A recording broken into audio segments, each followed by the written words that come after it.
Welcome to episode 237 of the Muck Podcast. Listen in as we discuss the dark and sometimes weird true stories in American politics. I'm Tina Jaramillo. And I'm Hillary Doherty. So what a week. It doesn't even feel like... It has been the longest year in this week. I swear to God, it's been crazy. It really has. Before we move on to the good stuff, I do want to talk a little teeny bit about the Broward Dems stuff we were talking about last week. Oh. I just want to clear up a couple things. Yeah, I got a couple things wrong with endorsement and like the language that I used. Well, recommendation. It doesn't matter at the end of the day. Yeah, I mean, the process isn't there.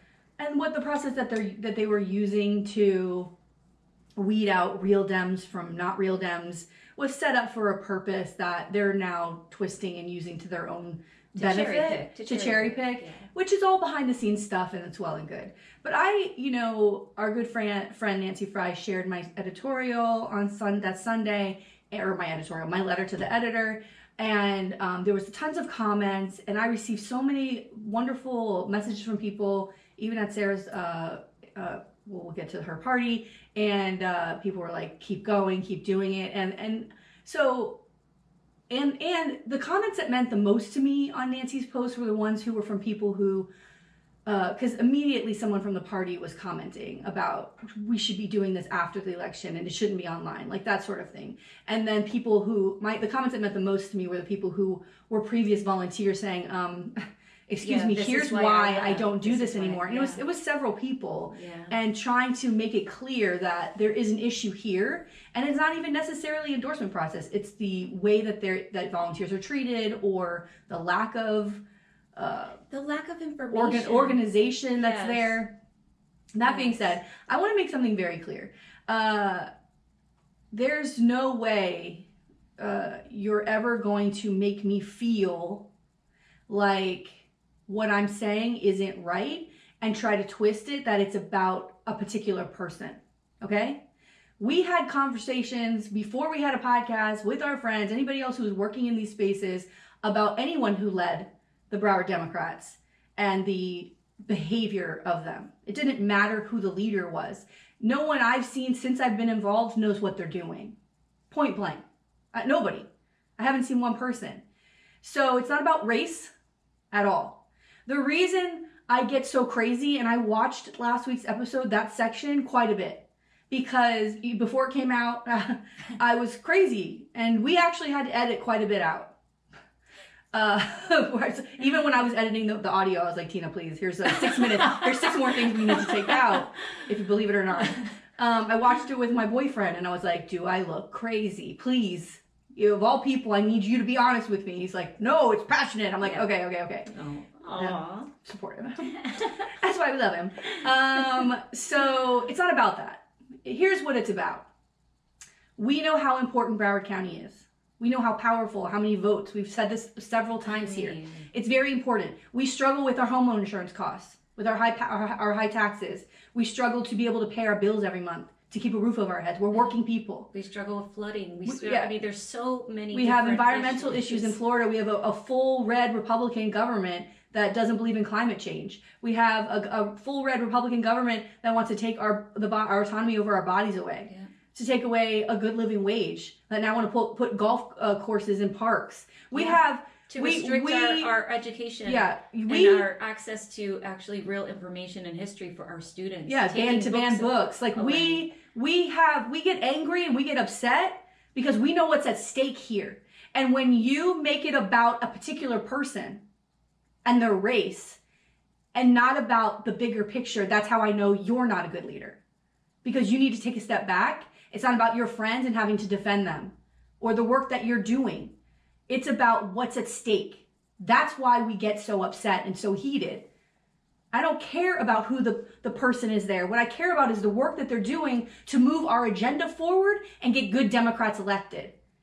And that's the only purpose that I know of the Broward Democrats, is you got to get good people elected and support the candidates. And have a fair and transparent process. Right. So that people have trust in the information that you are putting out. If the process isn't fair and people don't understand why you're doing what you're doing, no one is going to have faith in you and no one's going to want to do work for you. Right. And frankly, like, that's what Republicans do. I feel like those are Republican shenanigans.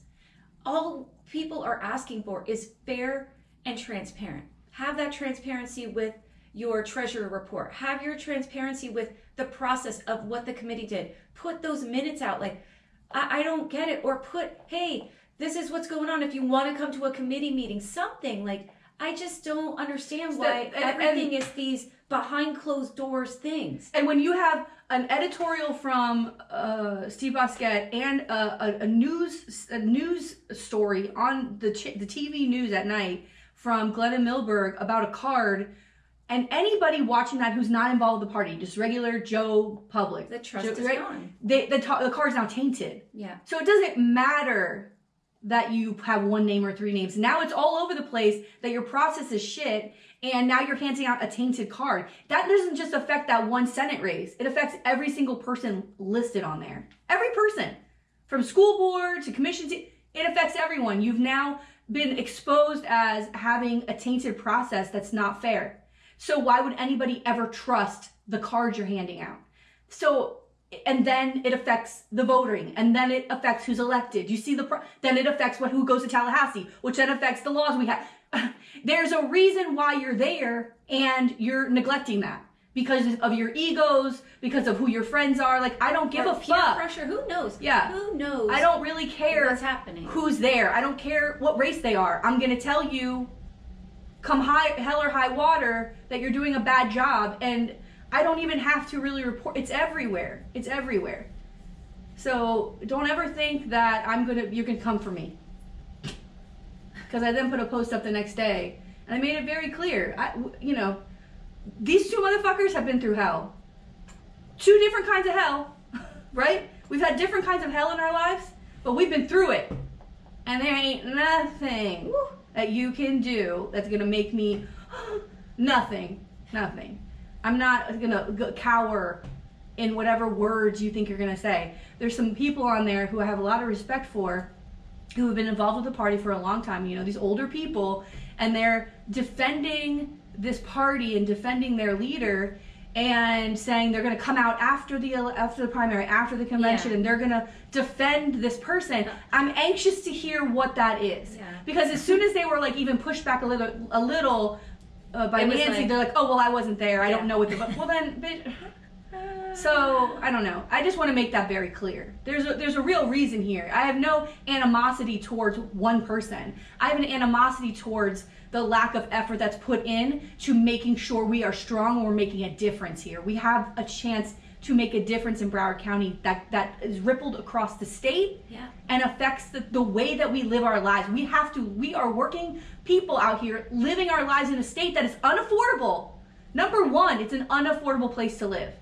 Poison our drinking water, take our fucking bodily rights away. We can't afford to live here. We're all gonna be on the street. They keep talking about these homeless bills that they're passing in Tallahassee, and how the county's got to now figure out how they're going to deal with the homeless. Guess what? There's going to be a lot more homeless people very soon, because people can't afford this with the condo assessment fees and the insurance rates going up. It's outrageous. I mean, what's happening. it's a lot. It's a lot. So I just wanted to be very clear about that. Very clear. Whoever the next person is, I'll be just as hard on them. Believe me, if I see this kind of stuff going on. Okay, that's it. Let's get to happy. Okay, let's get to happy, because there was so much happy. Where do we want to start? Do we want to start like DNC stuff? Do we want to start local? Let's start local, because, girl, Tuesday was our primary here, and I have to say, you know how much we love Sarah Leonardi, who is a school board candidate for District 3 in Broward County. This was a huge deal. There was four seats up, which was a big deal, and Monster Liberty made sure there was somebody in every single seat. Yep. And there was 2 seats that had Republican DeSantis appointees who have been on the board for at least 2 years, a year and a half, 2 years, who have been obstructionists. They haven't been able to move shit forward because these two are always sitting there causing shit. Tori Alston and Daniel Fogelholy. Well, fucking Tuesday, I get to Sarah's party by like 7:20. It started at 7. 5 minutes after I walked in, they're like, Sarah won, and we all start screaming. It was, the polls closed at 7. Yeah. It was that fast. That was that overwhelming the amount of votes. I was 70% leaving, or 80%. I was leaving from a poll site driving there. Girl, it was so wild. And then we start looking at everybody else, and every single Democrat won. Everybody Incredible. won. We had Sarah Leonardi win. We had Debbie Hickson win her reelection, and then we had Rebecca Thompson, Maura McCarthy-Bowman. Both of them are the ones that unseated the 2 DeSantis appointees, and then Jeff Holness won his reelection. So right now, sitting on the school board, they really just have Brenda Pham, who we've talked about before, is like the rubbing elbows with the Proud Boys and stuff. She's by herself, and she's alone. So it's going to be interesting. Yeah, it's going to be interesting to see her flip out. Well, on the very meetings. Wednesday after the election, there was a school board meeting. Tori Alston doesn't show up. And he's like, well, I'm out of a job. I may as well not come anymore. Doesn't show. Oh, what a crybaby. Giant crybaby. Yep. By the way, anybody want to get a reaction from the Democrats that supported Tori Alston? Yeah, how do they feel? Hazel, Rogers, how do you feel? You put your neck out on the line and disappointed a lot of people by supporting Tori Alston. For what? For what? Trounced. Absolutely trounced. Yeah. And let me tell you why.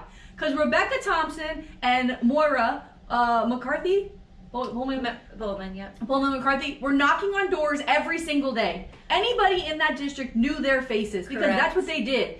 And Tori Alston and Daniel Fogelnholy stayed home. They did nothing. They didn't do anything. They thought their name alone was going to do something. Because, maybe it's that male ego that just thinks, oh, I'm going to get this.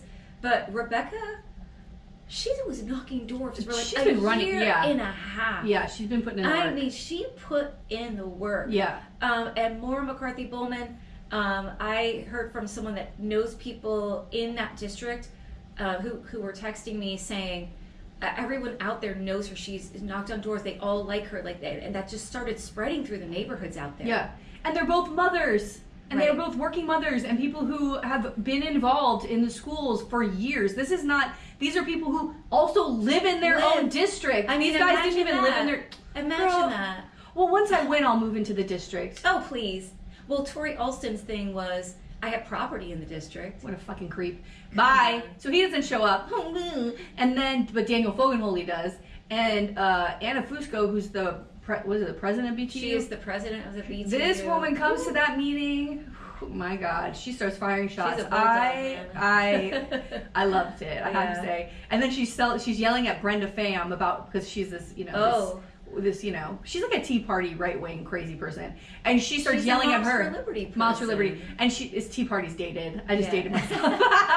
I said Tea Party because later on in the meeting she put on the trifold hat, like those George Washington hats to celebrate Constitutional Day, which isn't until next week. This lady. Anyway, she looked like a crazy person, but Anna Fusco starts firing bombs, man, and she was saying, "You and your fake workers' comp claim." Yeah. Oh shit, girl! Because I heard a refrigerator jumped out and fell on Brenda Pham. Ew, oh my God, it was a fucking nightmare. Anyway, I forgot all about that. Where don't touch the fridge. Don't touch the fridge. She touches it and it fell on her. I don't know how much of that is true. All I know is this. Thank you. I'm glad, and I also it just felt like, is this what we have to look forward to in November? Because Democrats overwhelmingly came out, so I'm hoping that we've got something to look forward to. It still was a very low percentage of voters. I think it was a total of almost 16%. Yeah, or maybe even a little less. Out of 1.1 million registered, like 100,000 came out. Which is crazy. It's crazy and it's disappointing, because what is going on in all of those folks' lives that they can't take it. Literally, the vote by mail ballot, because I was working at the polls, like I dropped mine in. They have a box because you can't walk in when you have any of your gear on if you're supporting a candidate. You just drop it in the box. Like, it's so easy. Or you go in and vote, or you put it in your mailbox. Like, it's so easy. I know. But I do understand that people aren't gonna. I get it. I mean, they're so disengaged. Yeah, and also people, FPL, which is Florida Power and Light, which is our electric company here. even in one of their YouTube commercials, because I watch a lot of YouTube, like Judge Judy and stuff, there's a commercial where it's like, we know people, times are hard and everybody's pinching pennies. I mean, mostly because your rates are so fucking high. I mean, FPL, my God. Hot meat kettle, my God. I mean, what the fuck? But even in these commercials, people are struggling and companies know that. And I think working several jobs, people are fucking tired. And I understand that. I do.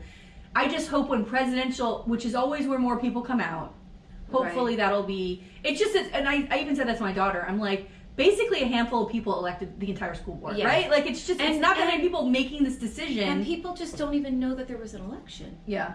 And you know, where are all the people who were, remember how the school board meetings were packed when they were trying to get kids to wear masks in school? Where are all those people? I don't know. I mean, it's wild. I don't think they're involved anymore. They don't come out. They come out for one issue and that's it. Maybe. I mean, but there were people at one of the polling locations that I was at that had other things happening there outside of voting. So people were coming and going, you know, dropping their kids off or whatever. And I'd say, oh, are you here to vote? And now I'll just do that in November. Yeah. And I'm like, but there's an election right now. Yeah.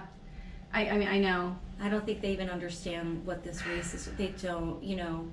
Again, that's a part of the, you know, that'd be the part of a party. I really wish the school board elections would move to November, to the November ballot. Maybe. A lot of these candidates don't want that. Oh, they don't? They have more of a chance to win if less people are coming out. Yeah. That's how commissions are. You know, city commissions used to have elections in March and nobody would go, and they liked it because they could count on 1,000 people versus 200,000 people they'd have to actually work for. Well, I am so proud of these candidates, and you know, I love Sarah, and I am so beyond excited and proud of her, and we are so lucky as a community to have these folks on the board. And absolutely. I'm excited to see how things change. I'm excited to see the work that's going to get done now. Yes, finally. Like, I am, you know, I'm really looking forward to it. So congratulations to Sarah and to Maura and to Rebecca and to Jeff Holness and to Debbie Hickson. All five. It was 5 of them. All 5 of them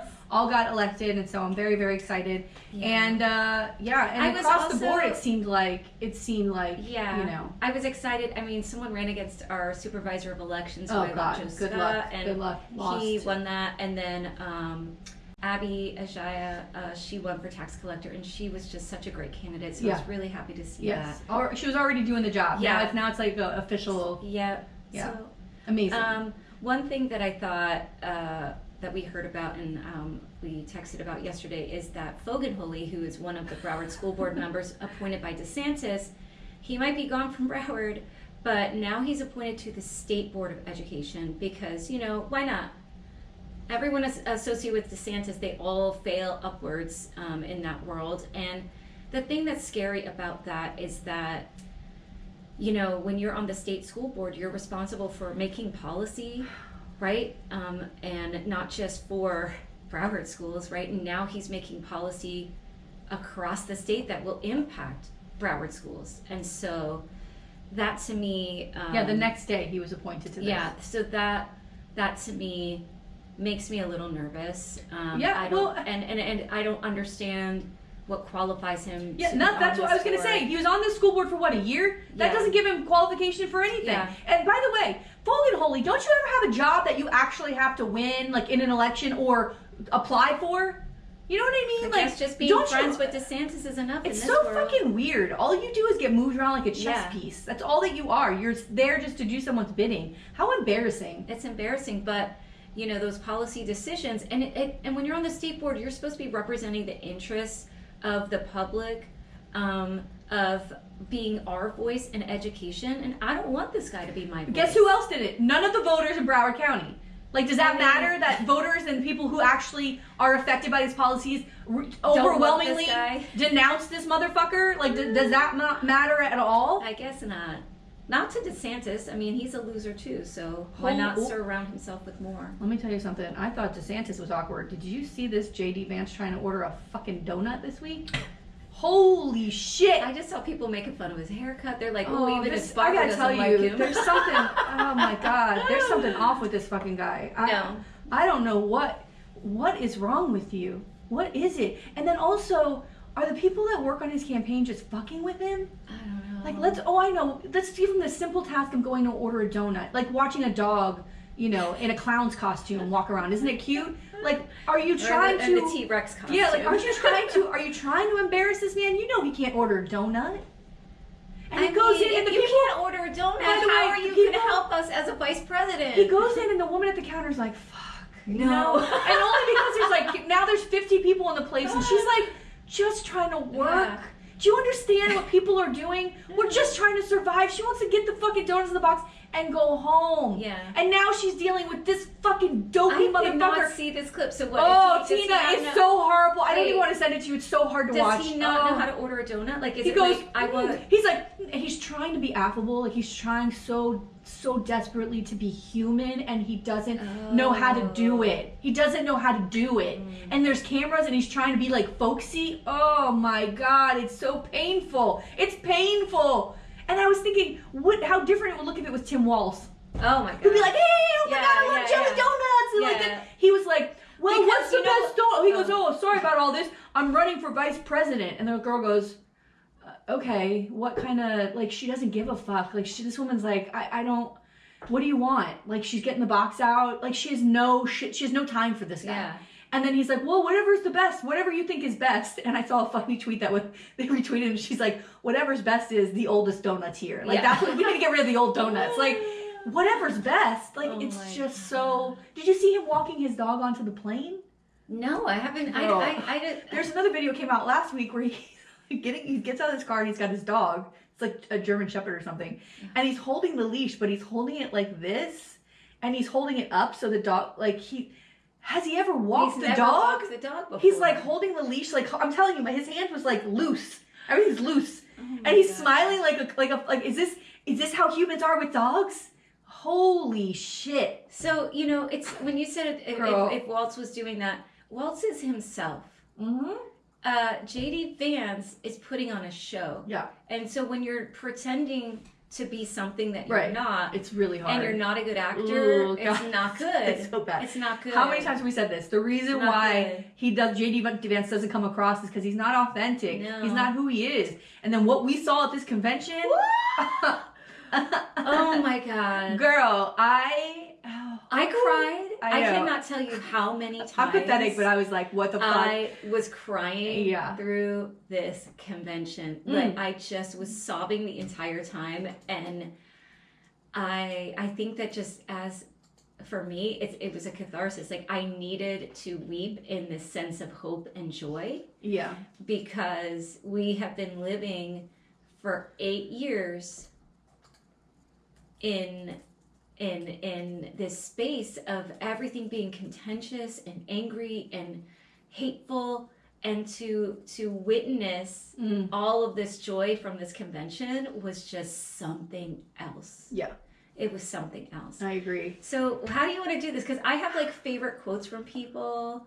Well, let's and then do I have like events. Yeah. So we put up 2 live videos this week where we talked to Alfredo, our executive producer and friend, who was there and giving us updates, and he's actually coming over after this to talk about the convention. And I don't know when we're going to put that out. We need to discuss that. I think soon. Soon. Like today or tomorrow? Okay, good. Whatever you have time to do it. Yeah. But I think we should put it up right away. And then, so let's talk about what we saw, and then we'll talk to Alfredo about his experience. How's that? Okay, so... Yes.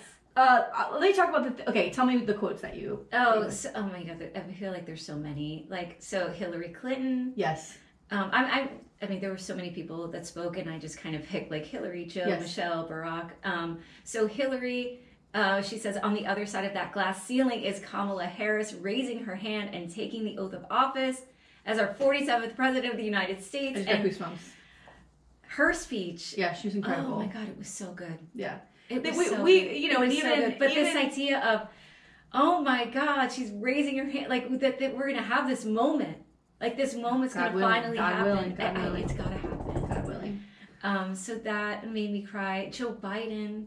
Oh, he was incredible. I love the job, but I love the country more. Oh, I'm gonna cry. Like, we've talked about it before, but this sacrifice, and then everybody, like, we love Joe, and like everybody that came up and said, like, look at what he's done for us. And like when he came out there, it's just like, I felt like there was a little, not sadness, but like you could see that he like was in awe of how much everybody loved him. And the fact that like, that this person would put everything aside, put all this power aside, everything for what is the right thing to do. It's incredible. But there's also part of me that hates that it's so remarkable. Yeah. Because we're not used to it. We're not used to it. All we do is watch people die left and right in office. Yeah. Speaking of Nancy Pelosi shuffling out there. Oh my God. We don't need to see her. And I know Nancy Pelosi, okay, you were the mastermind, the puppeteer. But take a hit, bitch. But you said it yourself. Why don't you go step away? Please, that bitch is gonna be sitting there forever. Oh She's my gonna God. die in I was office. Laughing when like the balloons were falling, and she was like, it was like she was. She's confused. out of it. She wasn't even in the crowd. She was like, I don't know. She's not even saying the words. No. She's got to go home and slaughter something. You know what I'm saying? To try to get her youth back. Yeah. Barack and Michelle were incredible. I don't even know how those people exist on this planet. They're Michelle, like insane. Her quote that she said, she was talking about hope, and it kind of brought back, of course, like the Obama campaign, which was everything was hope. It's the contagious power of hope, the exhilaration of once again being on the cusp of a brighter day. America, hope is making a comeback. Yeah. Her speech, and the thing I love, and I talked about this with Alfredo, but I really loved her sort of call to action for everybody. Like, there's no time.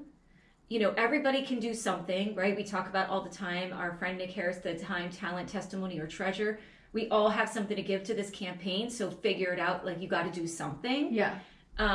And you have to stop with the bullshit of, well, like, we don't have time for that, because all that well lands us Donald Trump. Yeah. That's it. Right. So I love that. Barack Obama's dick joke. Come on. Oh my God. Oh my God. And first of all, he looks so good. Girl, any day, anytime. So any day, anytime. Call me. Call me. Beautiful. Call me. Oh my God. Lords. My Lord. That boy's talking to you. And like What's his happening? pauses and his little smiles. Yeah. Well, he knows he's cocky. He knows he's got hot. BDE. He does. He's got he knows BDE, he's bitch. hot, okay. That gray hair. He looks Professor so BDE, good. honey. But his joke wasn't verbal, right? He said, it's been a constant stream of gripes and grievances that's actually getting worse now that he's afraid of losing to Kamala. There's the childish nicknames, the crazy conspiracy theories, this weird obsession with crowd size. And he looked at it. He looked down at it. It's real. It's real, though. Tell me what Trump is actually happy about. Hi, Trump. Tell me what he's good. Tell me what he's promising you. All I ever hear this motherfucker do is complain. Yeah. And then when he gets in office, he don't fix shit. No. What the fuck? No. He's right. And it's old and it's stale and it's tired. We've talked about this 2 weeks ago on the podcast. Yeah. You're not giving us anything new. No. And the flashes between the DNC and the RNC, girl, these conventions is like night and day. It's people who are passionate and fired up, and the whole. I was telling my kids because they've been here this week, and I've been watching it as it's going on. I mean, there's a lot of it that can be cut. I don't need to be up till midnight or 1 o'clock in the morning, please. But I was happy Kamala came on a little early. Kind of, but like.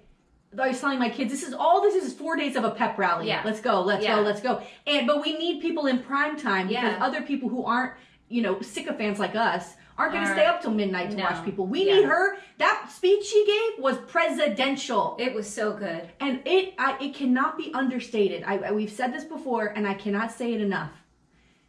What has happened here in the last 30, 40 days is a miracle that has never happened before. No. To be able to turn that corner the way that we did, and she picks up that thing, and how she has not only risen to the occasion, but above and beyond our expectations of what is supposed to happen here. She has done it, and her team, and picking Tim Walz. Let me tell you something else. I have a quote. Okay, wait. Before we get into Tim Walz, I think it was every single other person who was up for VP, like Mark Kelly or Bashir or Shapiro, who got up. She made the right decision above anything you could ever imagine, because they're okay, but they aren't Tim Walz. No, it is so clear that she made the right decision. Yes. That's what I mean. Like, everything that has happened has been God sent. Right. There's and no the other thing explanation for it. The thing that I think, because obviously as a president, she's got to think about, like, who can I hang with? Like, who can I work with, right? Because you're going to be in the trenches I count on? with someone. Like, you look at Barack Obama and Joe Biden, like, they're, like, best friends. Like, you know, you can tell how much Barack Obama loves Joe Biden. I mean, Trump and Pence, they didn't have that relationship. Apparently, Biden and Obama had lunch every single week. Yeah, they're, like, close friends. Like, they, you know, they love and respect each other. And those other men, I think, were good. But I was thinking about this, too. I think that some of them have maybe a bit too much ego, you know what I mean? Like, or too, I don't know. Like, Tim Waltz is like this everyday American. Yeah. You have someone who, you know, and we said it, he doesn't have that stink on him. He was a guy who was a teacher, right? Who was in the reserves, right? That he was a coach. Like, this is someone that is an everyday person that knows everyday issues, that is this sort of middle America dude who's just nice. Like, you get this feeling from him that he is not someone that is gonna want to try to outshine Kamala. He's keeping his space, and he, as this coach, is like building up his best player in this game, which is our president, right? And I don't know. That's what I see. When they actually they left the convention on Tuesday to go to Wisconsin, I think it was, to have this giant rally. And anytime you see them on stage together, he's doing this. Yeah.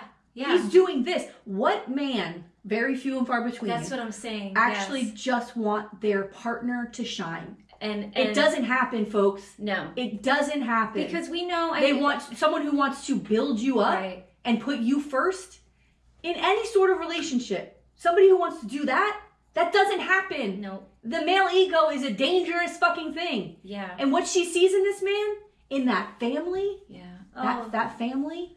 The love. There's something else happening here. There's something else with Tim Walz that doesn't exist in normal, everyday, real life and in politics with him as a man. It just doesn't exist. And maybe it is because he is a teacher and a coach. Because as a teacher and a coach, like, what are you doing? You're trying to uplift your students, your players, so that they can be the best that they can be. Like, that's your job, is to be sort of that cheerleader for the person, to help them. So, you know... I don't know. And the VP role isn't ever really important, like we talked about before. Yeah. It's in the Constitution. They really don't have a big job. He's going to be cutting ribbons and kissing babies and shaking hands. He's a perfect guy for this job. He's going to enjoy every second of it. Yeah. He's an incredible human being. He knows what's right from wrong. He's strong in his convictions about that. He doesn't waver. You can see it when he speaks. You don't doubt what he's saying. When he tells his family he loves them and that boy got up and started crying, I'm going to tell you something. Not a dry eye in the motherfucking house. That boy, that's my dad. It's love. It's love. He loves his dad. And I cannot tell you the things that I was reading people are online. And I saw one that was like, if this is the kind of man that Tim Walz raises, like, that they're not a man. Who are you people? Who are you? Even Ann Coulter Ann Coulter tweeted and said, talk about weird. With the boy crying. And unaware that he's got, disabilities. Oh, she is very... Well, she deleted it because people started going, because I think a lot of people had no idea before that. Well, they're horrible people. She's a horrible human being. And even if he wasn't neurodivergent and he was excited for his dad... Yeah. Let him be excited. Why are we still in 2024 shaming males for having emotion? So dumb. Don't we know that that's the reason why all of you guys on the MAGA side are messed up? Because you don't know how to show your emotions? You're all pent up? Yeah. And we're still doing an alpha beta thing? What year is this? 2020? 2021? I mean, the Andrew Tate of it all is boring and stale. Boring. He just got arrested again for rape, y'all. Ew. Okay? Ugh. I don't have time for it. All I know is this. Go ahead. So Waltz's quote was, "It's the fourth quarter. We're down a field goal, but we're on offense. We're driving down the field, and boy, do we have the right team." I got goosebumps again. Oh, his little sports metaphors he throws in there, but what about his team, his state team came out in their jerseys. These older guys now, they're all excited. And I saw a clip of them backstage before he went on, and they were all like cheering for him, and he went over and gave them all hugs. They're like, "You can do it, coach!" When he was about to give a speech.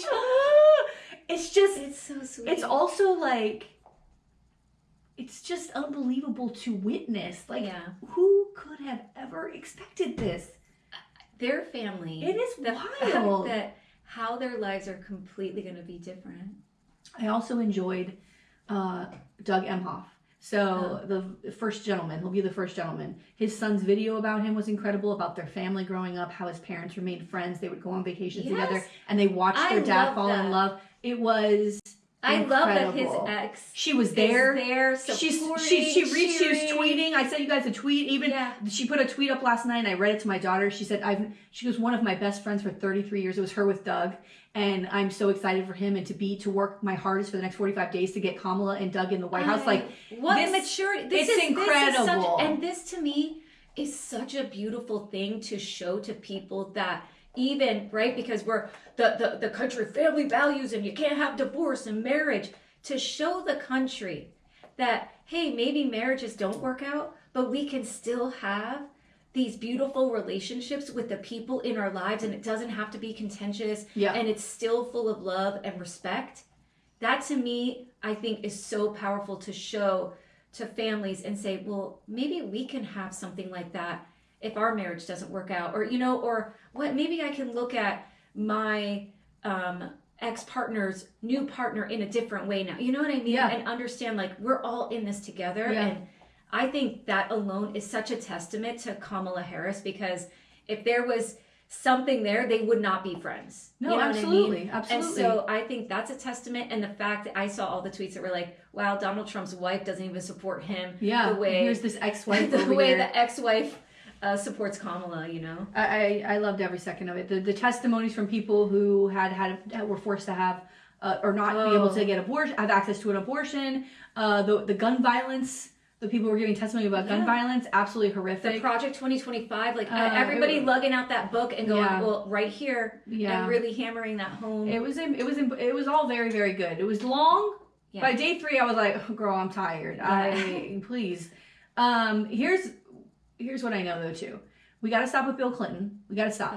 He went on for a good 30 minutes, I think, 25 minutes. And he was so old sounding. Get off the stage. We're waiting for Doug to come out. Like, I think that was the same day. We don't need Bill Clinton there. By the way, he was with Jeffrey Epstein. Like, we know that he's involved with We don't like sex trafficking, girls.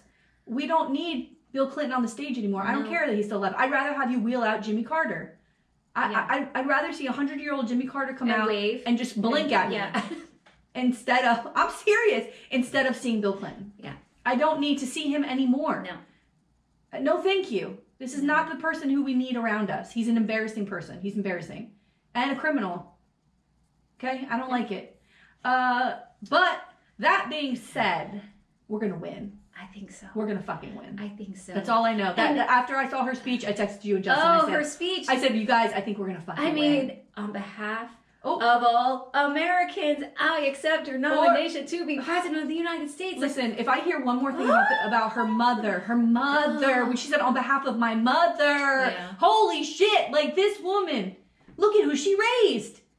Girl. So good. I can't. It's exciting. I don't know. We're gonna win. We're gonna win. And then my favorite thing that I already talked about with Alfredo, but with that roll call. Oh, so good. That roll call was so much fun. And he's in it. We can see Alfredo on the videos. How many people send us pictures and videos of Alfredo? Annette in Ohio, our super fan Annette. She's like, look at this video. I see Alfredo. I sent it to everybody. He was so excited. And then of course all of our friends have to go, oh, here we go with his big head. Like, I'm good. Knock him down. Keep knocking him. We don't need him up there. We need him back down here with us. I say, come on. Let him have this moment. He doesn't need any help. All right, that's all I'm saying. Well, I'm excited to talk to him later, and I'm excited to see, like, what is the move forward. And I asked him a little bit about that when we talked, but I'm sure he's going to hopefully, like, have some kind of calls for action for people. Yeah. When we talked to him today about, how do we get this momentum? How do we keep it? Yes. And just use it to get us to November. Yeah. So this will come out next Wednesday, but our video for With Alfredo's already up. Or go listen to it. Go listen to the audio. To it. Go find it. So the last thing You have anything else? No. I want to. Today's the 28th, and it's my son's birthday, and my brother's birthday. And so I want to say happy birthday to these two wonderful men in my life. I love them so much. Although he's 13, and he's already bringing it to me every day. Every day I know he's 13. But I love them. And what a special day in my family from these two beautiful boys. Yay! Okay, are you ready? I got short and sweet, baby. Good. Short and sweet is how I like it, girl. I know. Okay. Today, we will be talking about former Alabama Secretary of State, John Merrill. Okay. John Merrill. I was going to give Central Park 5 because they were also there at the convention. Incredible, by the way. And I was like, but that's a story. I was like, yeah. I started going, I can't. And then I told you I did this last night. I had no time this week. So, listen. But it's on my list. Again, what do you guys want from us? Yeah. You're lucky I'm here, to be quite frankly. And then, doing all this. This was done in 15 minutes. I mean, gorgeous. Tina's knocking my door. I'm like, I'm not ready. Gorgeous.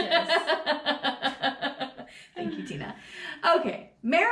John Merrill was born in Wedowee, Alabama, and raised in Heflin, Alabama. Two places I'll never go. Yeah. Never find it. I'll drive through. I like Alabama. I got some family. And Alabama scares me. Yeah. Just because I guess you'll be all right. Don't worry about you. You'll be fine. So his father served as Claiborne County Circuit Clerk and probate judge. At the age of 16, he received the Eagle Scout Award as a member of the local Boy Scouts troop. Now, that's your thing. We know how we feel about Eagle Scouts.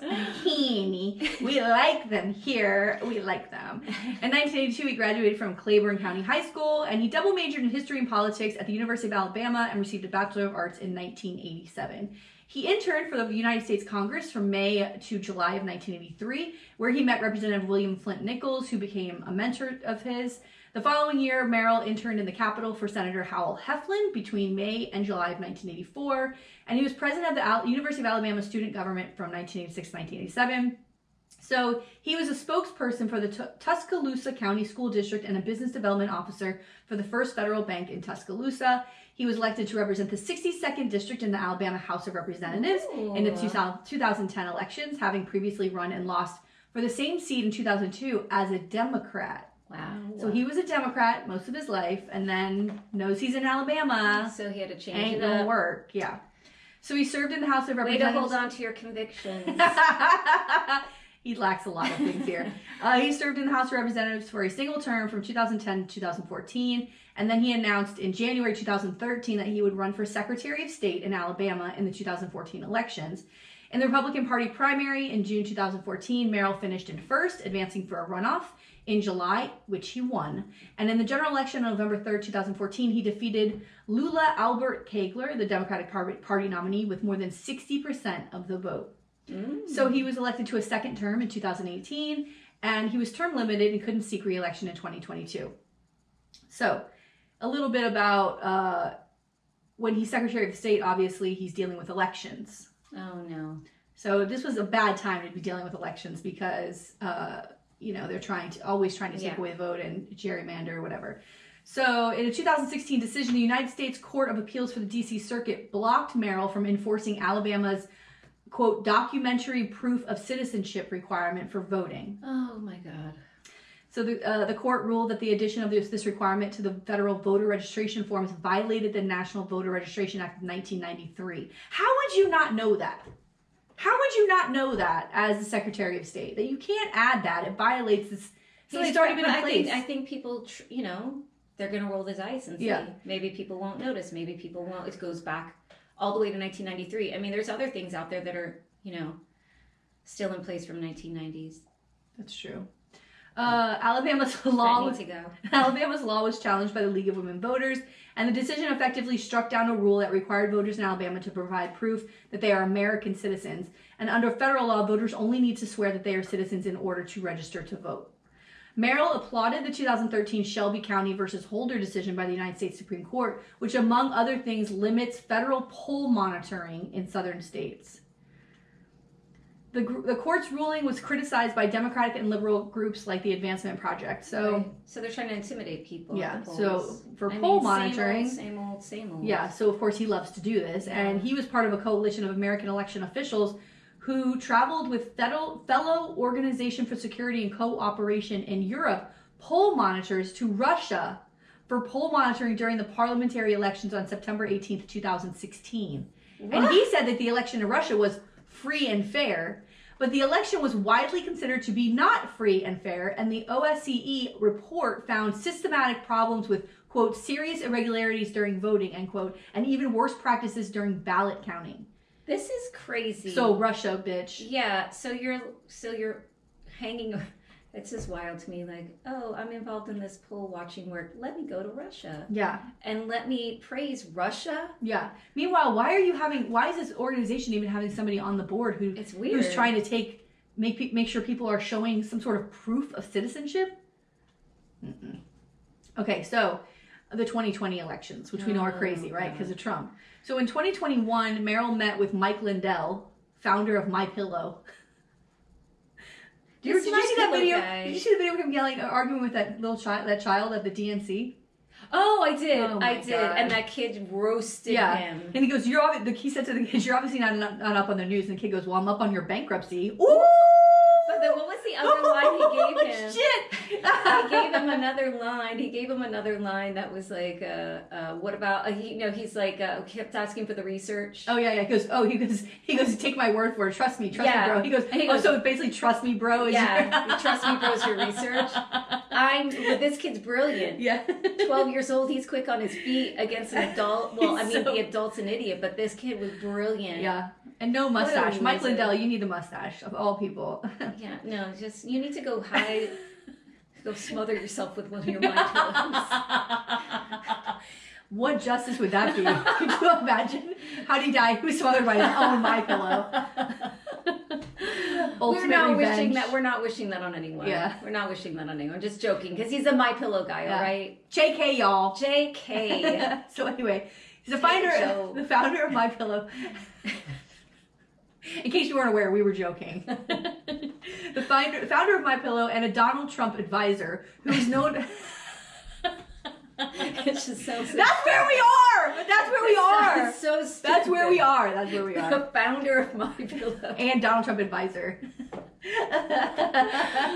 Oh my God. Who else has he got left? This is it. He's got his quarter. He's got an infomercial. And then he's like, I'm bankrupt. I'm bankrupt. I don't know why. No one wants to buy MyPillow anymore. But from imagine, your like, you know how those infomercials are. Like, it's always like, like they're hyper. Like, is that how the advisement meetings go? Like, he's just being yelled at in like infomercial voice, and Trump is like, yes, I like this. He's been abandoned by the smartest minds in the Republican Party, and this is what he's got left. Oh my God. I mean, you remember Trump would attack literal generals who dedicated their entire lives to this country, protecting this country, and he was calling them morons and idiots. Oh and my now you God. Have a MyPillow guy? Yeah. What do you do? Meanwhile, the guy's standing in the Oval Office and thinking to himself, I could crack your neck like a toothpick in 5 seconds. He's probably looking and going, I know 10 ways I've been trained to kill this motherfucker. Oh my God. Anyway, he was known for making outlandish conspiracy theories and false claims about fraud in the 2020 election. The state of Alabama subsequently sold a list of voter rolls to Lindell. This guy, Merrill, was involved in this. When asked if he believed that the 2020 presidential election was rigged in favor of Joe Biden, Merrill refused to answer. Later, after Lindell claimed that Alabama's election results were fraudulent, Merrill disputed Lindell's claim, right? Because everything is, you can go, I'll stand by you while you say all these crazy things, but once you say something crazy about me, right? Like, sorry to bring this up again, but because of my letter, the Sun Sentinel had to directly ask the chair of the Broward Democratic Party if he did give Barbara Sharif permission to hand out the card. And at a footnote, editor's note on my letter, it said that their executive director said Rick Hoy did not give permission to Barbara Sharif. So, like, they're doing this. Who said it was okay for her to use the card? And then they had to issue a statement, which I was going to read, but I kind of want to let this all go. But the Broward Democratic statement on this, because of that letter, now it's out there. Well, but it made no sense. It looked like a child wrote it. It was so garbled. Y'all, you gotta, I don't know who's writing shit over there. Yeah, need an editor. They put as much effort into writing that statement to clear things up as they did in taking a second to think if this was a good idea to put one person on the card. No time. They took zero time to think about what this would look like. I haven't been obsessed with this for a week. No, I'm fine. So, okay. So in June 2019, Merrill announced his candidacy for the Republican nomination for a U.S. Senate seat in the 2020 election to challenge incumbent Democratic Senator Doug Jones. Remember Doug Jones? Remember that name? He ran for this Alabama Senate. I think he wins. At one point, he won. And everybody was shocked that this Democrat got elected in Alabama. Okay. I remember a Democrat being elected. I don't remember the name. So he was one of several candidates for the Republican nomination. Others included Roy Moore. Oh, I remember. Oh, we covered him. Yeah. Bradley Byrne, Tommy Tuberville. Oh my God. And Arnold Mooney, who I'm sure if you just throw a rock at any one of these 4 people, we'd be covering them on the podcast. One of them we did. In July 2019, at a campaign event in Fort Payne, Alabama, Merrill said that, quote, homosexual activities pervasive in mainstream media had partly led to the nation's moral decline. 2019. 5 years ago. 5 years ago. Are we not done with this? I'm so tired of it. When asked in a follow-up interview, Merrill pointed to the media coverage of the U.S. women's national soccer team win in the World Cup as an instance. Oh my God. That's his example. People were so outraged about that, remember? Because it wasn't at the ripping. No, 2019 was it was Megan Rapinoe. Oh, yeah. Like, that's what they're upset about. Remember how big, that was a big deal. Celebrating women who play sports apparently leads to homosexual activities. I mean. Well, if you vote Democrat, you transition into a woman, so... Yeah. I mean, or if you vote for Kamala. He contended so Merrill contended that there were no longer any television shows that, quote, were based on biblical foundations, end quote, which, quote, promote family and culture with a father, mother, and children, quote, present. Merrill dropped out of the race for the Republican nomination in December 2019. Wasn't going well. So he's had there was a allegation of an affair in 2015. They were made public that Merrill had an affair in 2010 with a local woman in Tuscaloosa, Alabama, where he resided.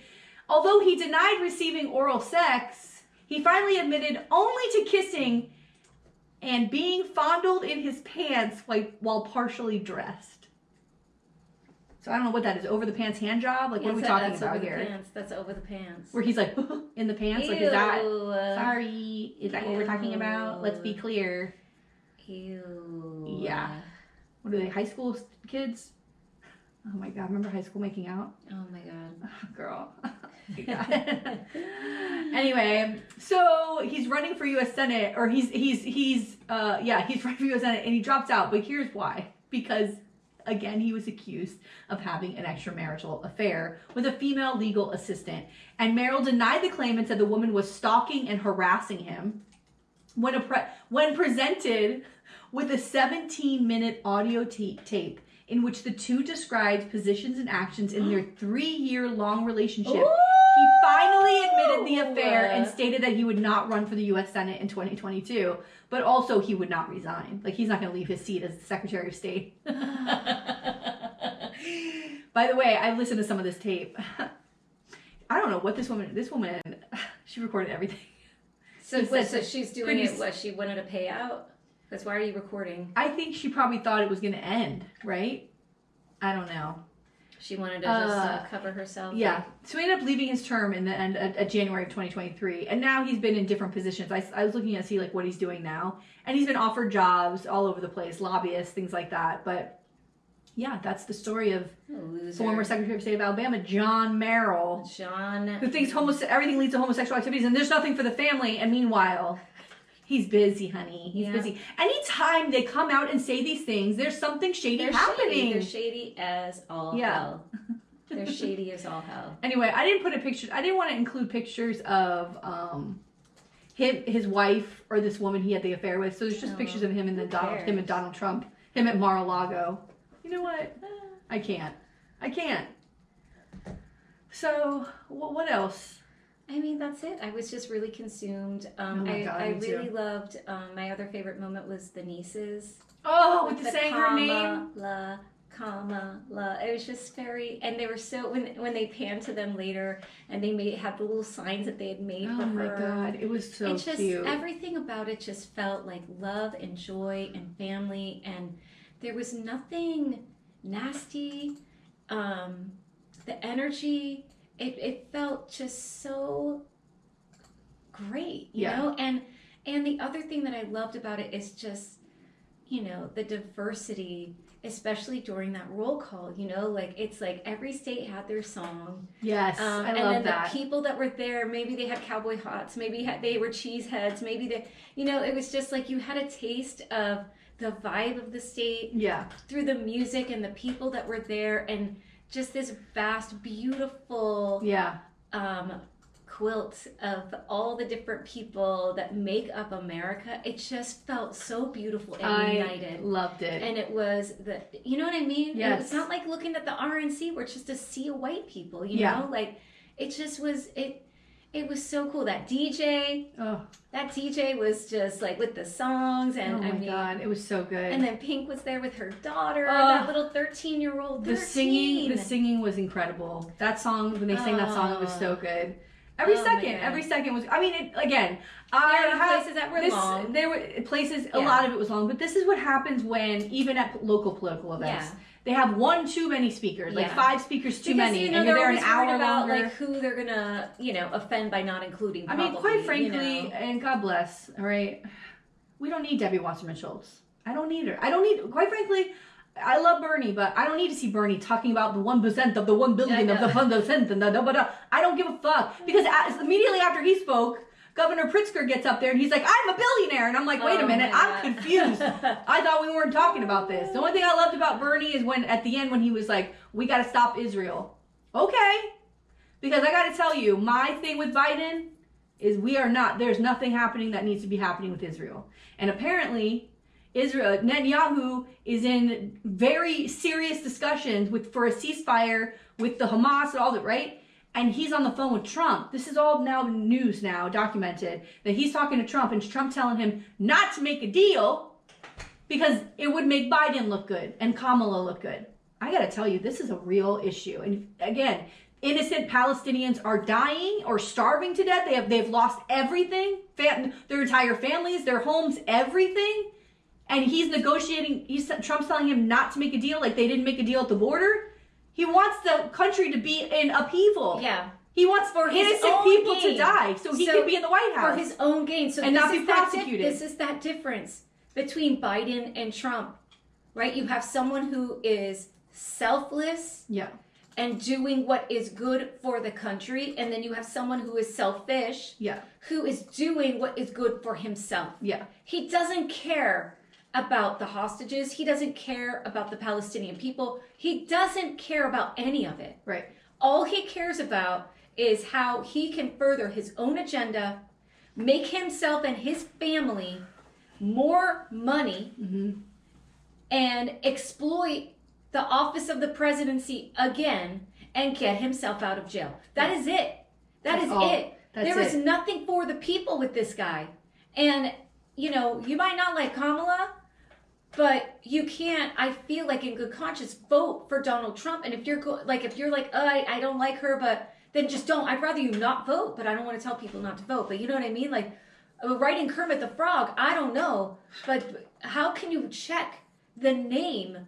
How can you check that name? After all that we have seen and witnessed in this country in the past 8 years, how can you put a check mark by this man's name? You can't. It doesn't even compute. No. What are you even?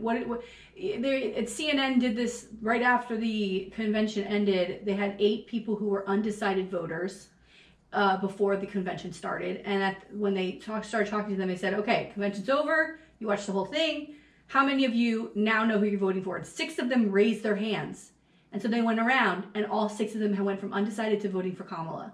Like, that's what the convention's about. Yeah. That's what it's about. That one guy that's like, Trump. I'm like, yeah, who are you? Yeah, listen, or even the woman who's like, I don't know, I don't think that. Good, you know what, bitch, then go. Like, we don't need it. I'm sorry, but you're willing to hem and haw when there's literally fucking lives on the line here?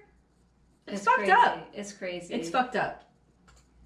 Crazy. I know. Anyway, let me talk about, just real quick to wrap this up. Okay. Last night, my daughter and I started watching Love is Blind UK. Oh. It's very good. Okay. We watched, I think, 3 episodes last night. I don't know. That's why I couldn't get to work. Because I finally go, because it goes right into the next episode. I go, no, stop it, I can't. Because once that episode starts, I'm like, let me tell you something. And we laugh and make fun of people the entire time.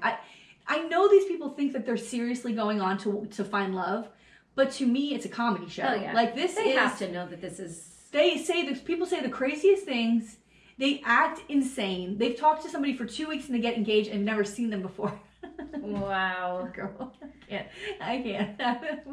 Oh my It's so fucking good. I just can't wait to see what happens next. Like, as soon as y'all leave my house today, my daughter and I can get back in the bed and like watch and get consumed again with these wacky motherfuckers. So good. It's so good. So Love is Blind UK season 1 is excellent. Go watch it. What else? Have you been watching anything? I have just the DNC, and really that's it. So I'm still watching Sunny. Oh yeah, that show is so good, and I hate this. I cancel Apple. I can't listen to this. I know. I'm sorry, but if you got to find a way to watch it. The episodes are short, but last night's episode was so good. The most recent one, it's just crazy. It's very interesting. It's got and that woman.